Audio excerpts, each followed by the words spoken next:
Ang hilabihang kainit nga nasinati karon dala sa El Nino mipaus-os sa water level sa mga dam sa Bohol. Sama na lang sa Manlinaw Dam sa Pilar, ang labing dako nga dam sa lalawigan sa Bohol. Diin muus-us pa ang tubig sa 152 meter nga normal level. Ang maong dam mao'y tinubdan sa tubig sa mga mag-uuma ug sa uban pang mga lungsod.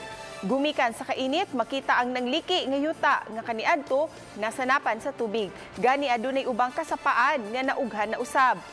Apan matod ni Bohol Acting Provincial Agriculturist Larry Pamugas, maayo ang ani sa Bohol ning tuiga aron mamahimong rice sufficient ang Bohol, ang giilang rice bowl sa Central Visayas.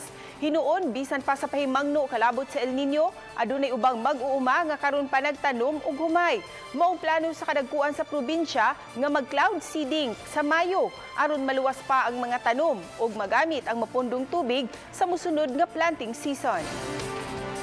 Kanunay meeting sa technical working group implement ang atong El Nino nga funded by the provincial government. Luna po sila iapas nga funding isumpay sa ato ang cloud seeding nga funded sa province kay igo pa sa karon nga cropping season. Mao na nga ang atong cloud seeding in preparation na po na sa next cropping season, which season next karon nga tuiga.